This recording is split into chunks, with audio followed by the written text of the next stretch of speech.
आज मैं आपको सरोगेसी से जुड़े कानून के बारे में बताऊंगी। ये है द सरोगेसी रेगुलेशन एक्ट 2021 यानी सरोगेसी विनियमन अधिनियम 2021। ये कानून कमर्शियल सरोगेसी से जुड़े प्रोसेस को रेगुलेट करने के लिए लाया गया है। सरोगेसी में एक दंपति जो निसंतान हो या बच्चा पैदा करने में असक्षम हो, वे एक दूसरी महिला की मदद लेते हैं जिसे सरोगेट मदर कहा जाता है।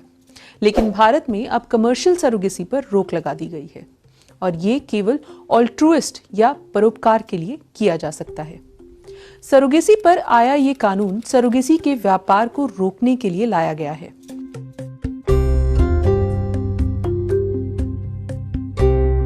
सरोगेसी बिल के अनुसार केवल एक शादीशुदा दंपति या 35 से 45 साल की वो महिला जिसका डिवोर्स हो गया हो या विधवा हो गई हो, वही इसका लाभ उठा सकती है। ये ART यानी असिस्टेड रिप्रोडक्टिव टेक्नोलॉजी का ही एक विस्तार है। वहीं ART में निसंतान दंपति भी माता पिता बन सकते हैं, लेकिन यहाँ कोई तीसरा व्यक्ति अंडाणु या शुक्राणु दान करता है। इसके बाद कमिशनिंग कपल या इच्छुक दंपति को बच्चा हो सकता है, लेकिन यहाँ उसी महिला के गर्भाशय का इस्तेमाल होता है जो इच्छुक माता पिता हों। इस कानून के तहत सरोगेसी करवाने वाले दंपति भारतीय होने जरूरी है। जो कपल सरोगेसी के थ्रू बच्चा चाहते हैं, उसमें महिला की उम्र 23 से 50 वर्ष की होनी चाहिए और पुरुष की उम्र 26 से 55 वर्ष की होनी चाहिए।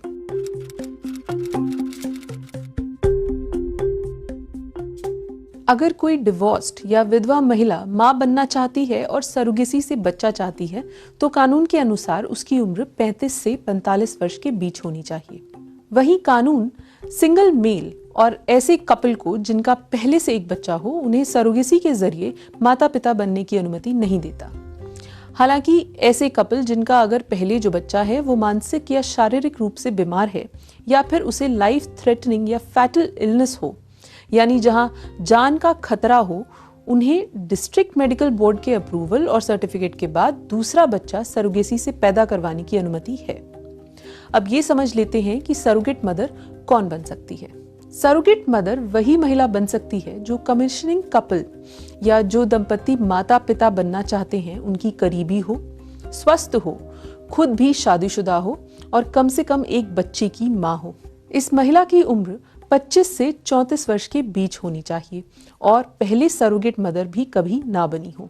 सरोगेसी के दौरान यदि कमिशनिंग कपल को मेडिकल जांच में ये पता चलता है कि गर्भ में पल रहे बच्चे को कुछ डिफॉर्मिटी है, तो वो इस कारण से या अन्य कारणों से अबॉर्शन का फैसला लेते हैं, तो ऐसे में medical termination of pregnancy act 1971 में जो भी प्रावधान दिए गए हैं वो लागू होंगे और साथ ही सरोगेट मदर की लिखित मंजूरी और सरकार द्वारा गठित एप्रोप्रिएट अथॉरिटी से ऑथराइजेशन भी लेना होगा। अब ये समझ लेते हैं कि अगर कोई दंपति या महिला सरोगेट मदर के जरिए माता पिता बनना चाहते हैं तो किस चीज की आवश्यकता होगी। सबसे पहले तो ऐसे कपल को चाहिए होगा डिस्ट्रिक्ट मेडिकल बोर्ड का सर्टिफिकेट ऑफ रिकमेंडेशन यानी सिफारिश का प्रमाण पत्र। ये तभी मिलेगा जब दंपति या महिला आवेदन देकर बोर्ड को संतुष्ट करेंगे कि वो एलिजिबिलिटी क्राइटेरिया को पूरा करते हैं। और दूसरा होगा सर्टिफिकेट ऑफ एसेंशियलिटी यानी अनिवार्यता का प्रमाण पत्र, जो कि तभी दिया जाएगा अगर दंपति या महिला की मेडिकल जांच सरोगेसी की जरूरत की ओर इशारा करती हो। इस सर्टिफिकेट को एप्रोप्रिएट अथॉरिटी तभी इशू करेगी जब सभी शर्तें पूरी हो रही हों और उससे संतुष्ट होने के बाद वो इस सर्टिफिकेट को जारी कर सकते हैं। सरोगेसी के जरिए जो बच्चा पैदा होगा, उस बच्चे का पालन पोषण या पेरेंटिंग और उसकी कस्टडी को लेकर कोर्ट से आदेश भी लेना होगा और यही आदेश बच्चे का जन्म प्रमाण पत्र बनेगा। सरोगेट मदर के लिए इंश्योरेंस कवर का प्रावधान कमिशनिंग कपल को करना होगा, जो कि 36 महीने के लिए होगा और साथ ही डिलीवरी के बाद अगर कोई कॉम्प्लिकेशंस आते हैं तो उस पर भी होने वाला खर्च कमिशनिंग कपल को ही उठाना होगा। वहीं इस पूरे प्रोसेस में कमिशनिंग कपल या मदर और सरोगेट मदर के एलिजिबिलिटी सर्टिफिकेट की भी जरूरत पड़ेगी। वहीं सरोगेट मदर की लिखित में अनुमति लेनी अनिवार्य होगी और इसमें सारी जानकारियां भी देनी होंगी। सरोगेट मदर को यह भी अधिकार होता है कि गर्भ में भ्रूण को इम्प्लांट करने से पहले कभी भी वो अपनी स्वीकृति वापस ले सकती है, यानी अपना कंसेंट विड्रॉ कर सकती है। अगर किसी भी कमिश्निंग कपल या मदर की किन्हीं कारणों से एप्लीकेशन खारिज हो जाती है तो ऐसे में वो 30 दिन के अंदर अंदर उसे चुनौती दे सकते हैं।